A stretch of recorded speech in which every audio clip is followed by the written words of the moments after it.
Hi students, welcome back to art and craft and study. तो आज हम पढ़ने वाले हैं क्लास 7 एंड एलियन हैंड का द टाइनी टीचर। तो टाइनी टीचर का मतलब क्या है? छोटा शिक्षक। लेकिन शिक्षक छोटे कैसे हो गए? छोटा शिक्षक का मतलब है कोई भी छोटी सी चीज़, कोई भी छोटी सी जीव जंतु जिनसे हमें कुछ सीखने को मिलता है। ठीक है, तो let's start this topic. Okay.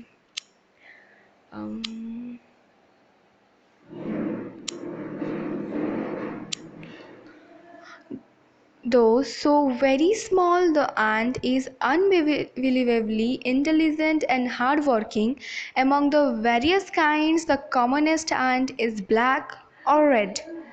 Ants live in compatible homes called anthills. तो ये हिंट है। तो अच्छा, हमने जितने भी छोटे मतलब सबसे छोटा और बहुत ही इंटेलिजेंट और हार्ड वर्किंग आंट है, और हमने आज तक जितने भी आंट देखे हैं भाई, सभी के ब्लैक कलर के होते हैं, रेड। किसी ने आज तक ग्रीन का देखा है क्या? और घर में तो हर कोई रहता है, तो चींटियाँ और बाहर थोड़ी ना रहेंगी, वो भी घर में रहती है। उनके घर को क्या कहते हैं? उसको कहते हैं एंथल। तो हिंट मिल गया। अभी चलो चैप्टर को पढ़ते हैं। ठीक है, let's begin the chapter. So name the smallest insect you have seen and the wisest. Is it the fly? No, it isn't. Is it the mosquito? No, not the mosquito.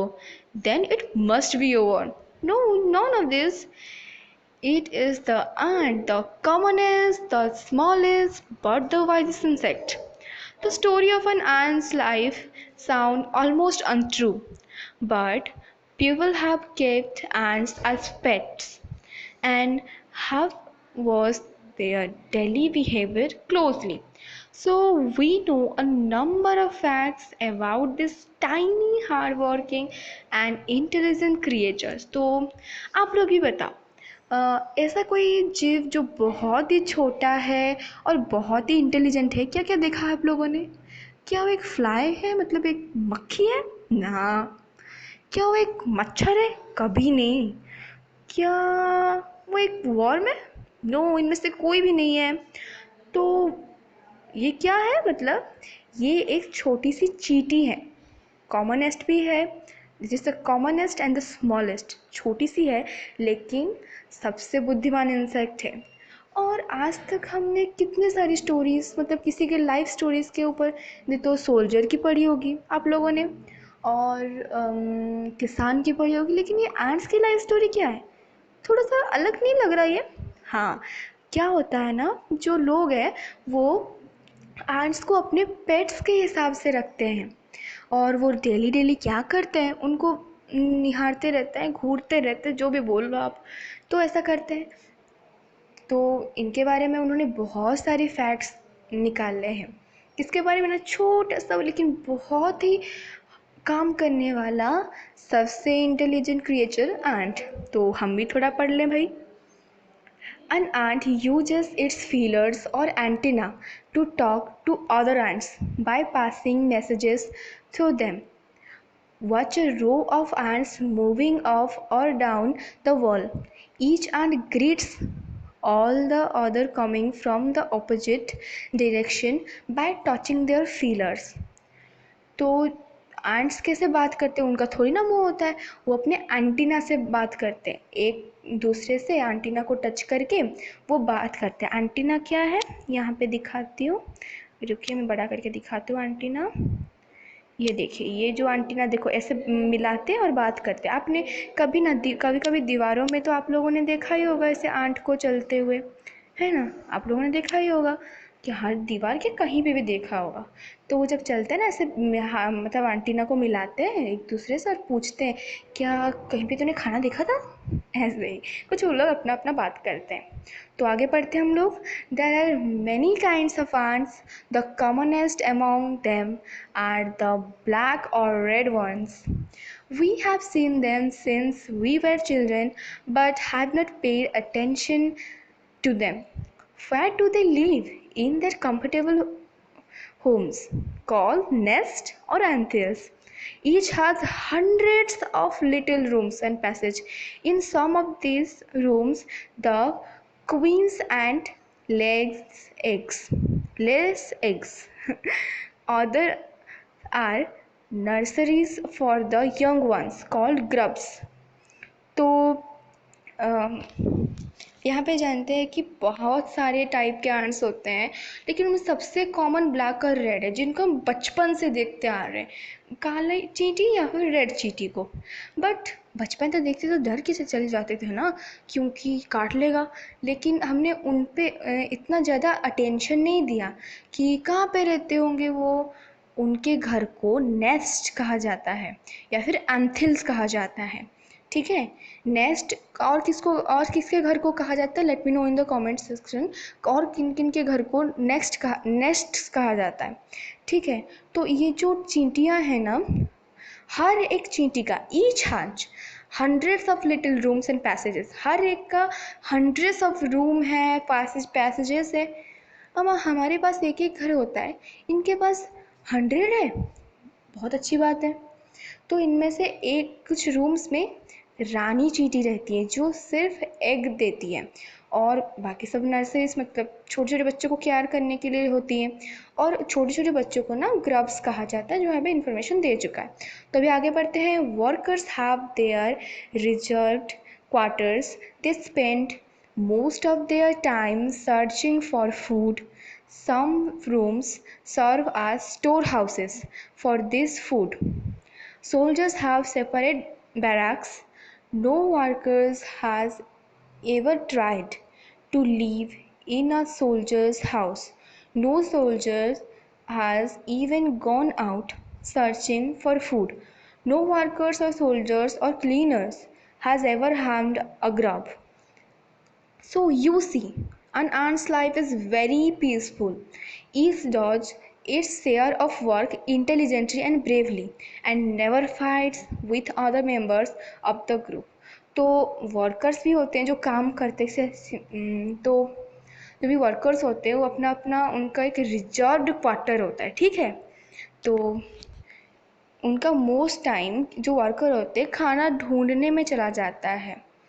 और सम उनके वहाँ पे store houses भी होते हैं जहाँ पे वो खाना सेव।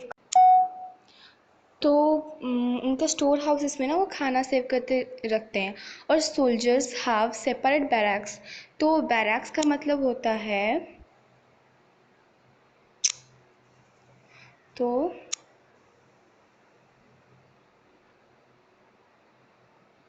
सॉरी यहाँ पे अच्छे से लिख नहीं पा रही।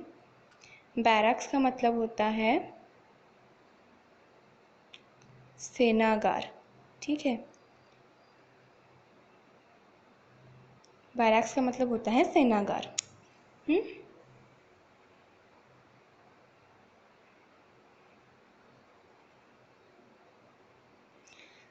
तो अब बढ़ते हैं आगे।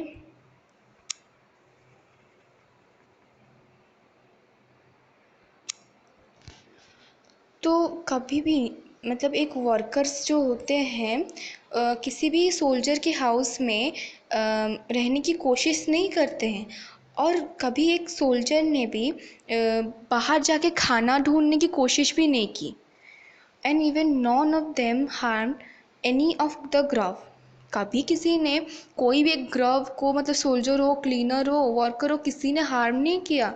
तो आप देख सकते हो, इसी से आप समझ जाओ कि एक आंट की लाइफ कितनी पीसफुल होती है, कितनी शांति। जिसको जो काम मिला है वो इंटेलिजेंटली एंड ब्रेवली अच्छे से उनका काम करते हैं और किसी से लड़ाई झगड़ा भी नहीं करते। तो अभी नेक्स्ट पढ़ते हैं। तो और एक हिंट दे रहा है नेक्स्ट पार्ट के लिए कि the queen ant has a pair of wings which she cast off before she begins to lay eggs. Eggs hatch and become grubs. Grubs changes into cocoon and cocoons break to bring forth complete ants. The life of an ordinary ant in the anthill is a book which many of us seldom open. Okay. तो आगे के hint में ये है कि जो रानी चींटी होते हैं उसका एक पेयर ऑफ विंग्स होता है, उनका पर होता है जिसको वो मतलब एग देने से पहले खुद ही कास्ट ऑफ मीन्स काट देती है, यहाँ पे मतलब खुद ही काट के फेंक देती है। और जब वो एग देने लगती है, एग देने के बाद वो एग फूटते हैं, उनमें से ग्रब्स निकल छोटे छोटे मतलब ग्रब्स निकलते हैं, मैंने बेबी एंट जिसको कह सकते हैं हम लोग। तो ग्रब्स ककून बनते हैं, ककून से फिर कंप्लीट एक आंट रेडी होता है। तो the life of an ordinary ant, simple से एक साधारण आंट की लाइफ इन द अंथिल, अंथिल में रहने वाले आंट की लाइफ ऐसी है जिसको हम कभी कभी मतलब इसको एक बुक के समान अगर देखें और इसको एक बुक में कन्वर्ट कर लें एक ऐसे उनके लाइफ को, तो हम कभी कभी उन सेल्डम मीन्स है कभी कभी, ठीक है, तो कभी कभी खोलते हैं। तो चलो अभी आगे बढ़ते हैं। बहुत लंबा चैप्टर है ना। तो चलो पढ़ते हैं। The queen is the mother of entire population of the colony. It lives for about 15 years. It has a pair of wings but bites them off after its wedding flight. This flight takes place on a hot summer day. The queen leaves the nest and goes out to meet a male ant or drone high up in the air. On its return to earth, it gets rid of its wings and then does nothing but lay eggs. अच्छा, जो रानी चींटी होती है ना वो इन सब की मतलब जितने चींटियाँ हैं एक जगह, मतलब जितनी पॉपुलेशन है उनकी मतलब एक कॉलोनी, मतलब एक जगह पे एक मतलब एक जगह पे आंथिल है, उनका घर है, वहीं पे जितने हैं सबके पॉपुलेशन की मतलब सबकी माँ एक ही होती है, मतलब पूरा चींटी जाति का नहीं, एक एक जगह पे जैसे होता है ऐसे करके वो उनकी माँ होती है, ठीक है। तो वो 15 साल तक जीती है और उसके एक विंग्स होते हैं, लेकिन वो उनको खुद ही काट के फेंक देती है जब उसका वेडिंग फ्लाइट हो जाता है। वेडिंग फ्लाइट, शादी की उड़ान, कुछ नया नहीं लग रहा वर्ड। हाँ मतलब वो ये फ्लाइट कब होता है ना, जब एक हॉट समर डे में क्वीन आंट जो है ना नेस्ट छोड़ के एक मेल आंट जिसको ड्रोन कहते हैं, ठीक है, ड्रोन तो उड़ने वाला ड्रोन नहीं है, मेल आंट को कहा जाता है, उसका बहुत ही ऊंचे उड़ जाती है और जब आती है अर्थ में तो अपना विंग्स मतलब काट के फेंक देती है और सिर्फ एग देती है। So eggs hatch and grubs come out, soldiers guard them, थोड़ा स्पीड हो गया, workers feed and clean them and also carry them about daily for airing, exercise, and sunshine. 2 or 3 weeks later, grubs become cocoons and live without food or activity for 3 weeks more. Then the cocoons break and perfect ant appears. Now it's time for teaching and training. New ants learn their duties from old ants as workers, soldiers, builders, cleaners, etc. After a few weeks training, the small ants are ready to go out into the big world of work. An anthill is a home not only for ants but also for some other creatures, beetles, lizards of ants, and the greenfly. Why do ants want these alien creatures to live in their nest? For several reasons.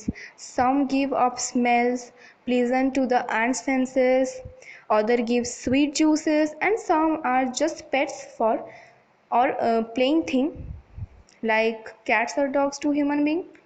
वाह, शायरी बन गई। अच्छा, rhyming word हो गया तो ठीक है।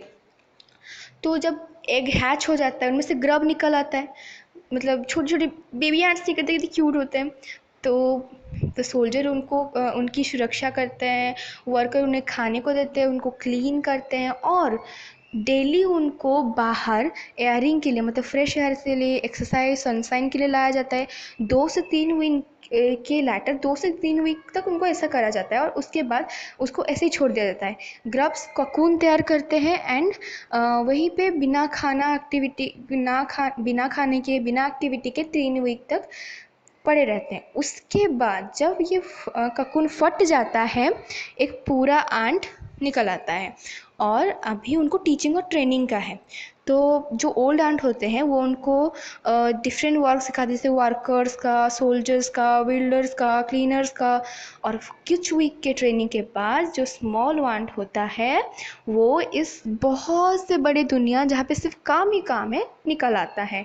तो इनके घर में सिर्फ आंट नहीं रहते, कुछ एलियन क्रिएचर्स भी रहते हैं, जैसे बीटल्स रहते हैं, लेजर ब्रीड्स रहते हैं, लेजर ब्रीड्स ऑफ एंट्स रहते हैं, एंड ग्रीन फ्लाई। अब एलियन क्रिएचर का है का एलियन क्रिएचर्स इसलिए क्योंकि उनके लिए एक नए जीव जंतु है।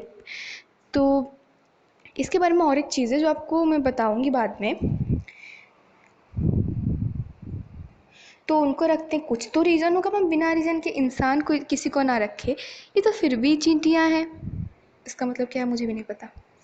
तो कुछ रीज़न के लिए रखते हैं, क्या क्या रीज़न्स हो सकते हैं ना, कुछ अच्छा स्मेल देते हैं जो उनको उनके सेंस को आर्ट्स के सेंस को अच्छा करे, कुछ अच्छे स्वीट जूसेस देते हैं, और कुछ पेट्स की तरह और खेलने, कैट्स और डॉग्स जैसे ह्यूमन के लिए रहते हैं ऐसे रखते हैं।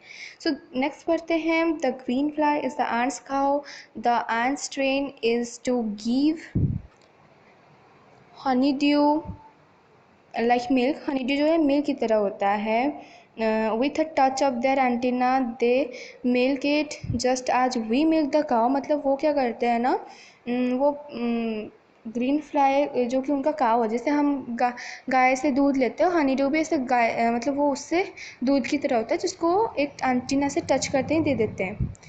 तो हम जैसे मिल्क मतलब गाय से निकालते हैं ना, वो भी ऐसे ही दूध निकालते हैं, मतलब हनी ड्यू निकालते हैं ग्रीन फ्लाई से। Have humans learned as much as ants have.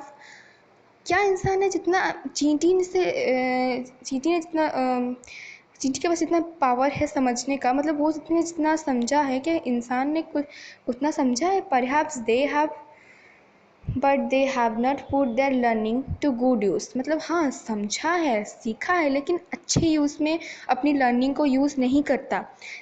They may still learn a few things from this tiny teacher: hard work, sense of duty and discipline, cleanliness, care for young ones, and above all, a firm loyalty to the land where they live.